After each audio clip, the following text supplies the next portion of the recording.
I learned a life lesson from somebody who was very influential to me. There's no such thing as bad days, right?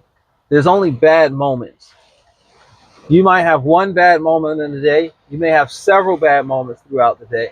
But what you never do is allow those bad moments to ruin the entirety of your day.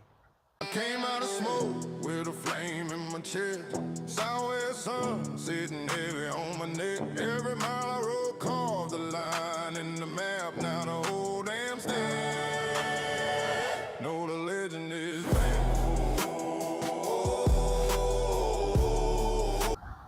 You are now riding with Steel Horse. The load that I currently have seems like it was destined to fail. I made it home Friday, if you saw the last video, like I was supposed to. Shout out to my fleet manager for that, making sure that we made that work, right? I picked this load up as my home load. I picked it up from Fort Smith. When I looked at the load information, typically you have written directions to go along with the directions that the GPS is going to tell you to go. Sunday, right? I decided instead of pulling out, thank God I decided instead of pulling out on Sunday to wait for it. It's only a 3.5 hour drive. I can leave straight from home early in the morning and get here. Too early, right? When I wake up, five in the morning is when I pulled out. Too early to call and ask for directions. Cool. So I get here around 8 o'clock, round about 8:30, roundabout I get here, or in the city of Houston, and I'm starting to navigate my way around. Now I start to notice that both the job's GPS and then the Garmin is telling me two different things. So of course, common sense says follow the job's GPS. I get to this road, and the road that it wants me to make the right down, I cannot fit down. So I'm like, all right, keep going straight. I keep going straight, right? Can't get in that gate because the Garmin wanted me to go in that gate.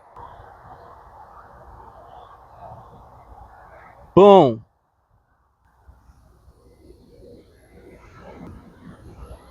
No trucks. During my trip planning yesterday on Sunday, what I did was I Googled image the satellite top view to see what the streets look like, see if there's any street parking I can go to. I couldn't make that out. And there was no street view available for some reason. Until I got to this area, then all of a sudden I can use street view. What I also tend to do is go and use my atlas and see what restrictions are in the area. But what you'll notice when you use your atlas to see what restrictions are in the area, it only has the height restrictions.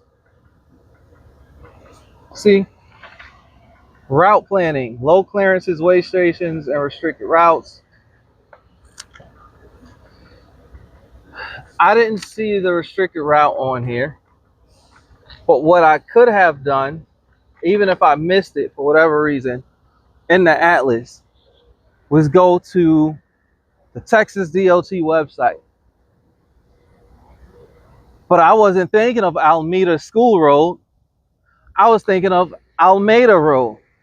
Why do they have an Almeida Road and an Almeida School Road right next to each other? Lord knows. Right? Almeida Road would bring me up to where I needed to go, and I can make a left. So, keep going with the story. I called Harris County Sheriff's Department. Harris County Sheriff's Department hits me up about 2 hours after I call and goes, hey, you're stuck like Chuck, man. I don't know what to tell you. We can't come help you out with that. All right. So I did mostly everything I was supposed to do. I did everything I was supposed to do to make sure that my route went according to plan. You know, I used the Atlas. I used Google. You know, I used the GPSs as well. I used all of the tools available to me. And just somehow, some way, it worked out like this. So I call the job back.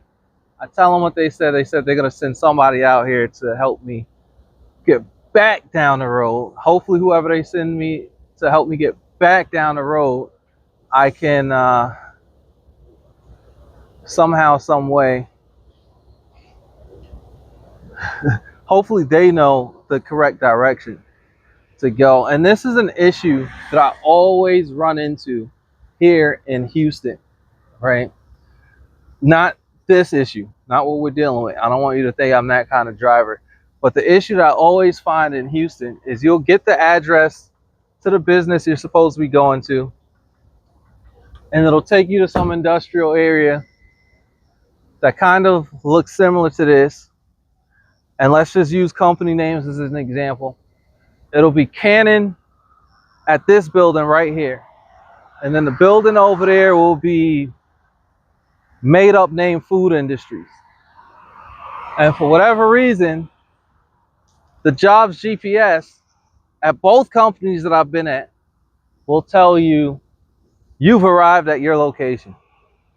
But what you're supposed to be going to is Thrive Electrical Facility, right?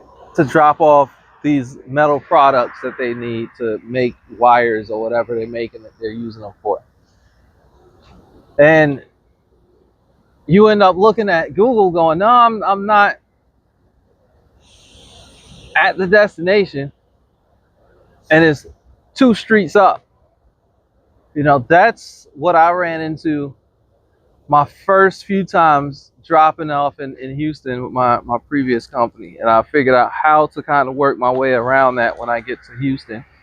And that's using all 3 options that's available, you know, using that Google, getting the streets that's around it, using that atlas, and then using the GPS to get you kind of near.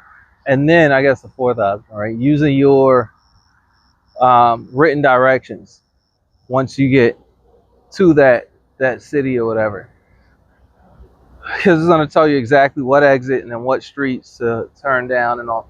But that is legitimately like a Houston problem, and it is annoying as I don't know what. That's a extreme Harris County problem, you know. And I wish I would have had the written directions. I wouldn't have ended up here. Hopefully, again, they don't have to like tow me out of the area, because if they have to tow me out of the area, then that tow bill falls on me regardless. And those get pretty darned expensive. So yeah.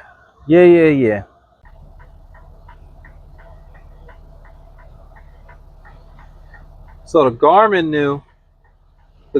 knew, it told me too late, but I came back around to my restricted routes, and CR 48 is not on there. Boom, CR 48, Alameda School Road, is not on there. See, I knew I wasn't tripping, and that's the exact reason why you should always plan out your routes. You should always trip plan, right? And I go above and beyond, and I know most of us don't, right? We really don't. I see it every day to make sure that. Transportation all out towing at 45 to 60 minutes. There we go. 45 to 60 minutes of me sitting here. But to make sure that I don't get caught in situations like this, and somehow, some way, it still happened. Right? But what's one lesson I always spoke about is no matter what happens, there's always a way out of it. I called the job. I didn't try to hide anything. I didn't try to back my way down the road. I didn't try to go over the bridge that's over there and end up busting through the bridge, which I don't think I would have done, because it is a 30,000-pound bridge. I'm not sure how long it is. I know the restrictions when I looked up the Texas Department of Transportation website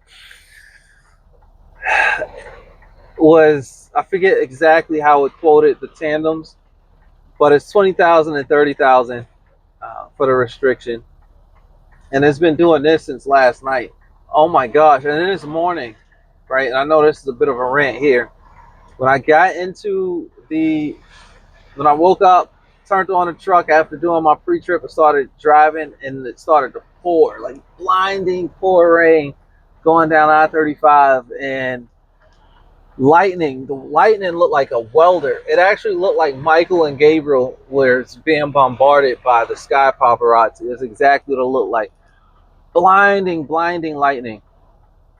But again, like I said before, this is my favorite weather to drive in.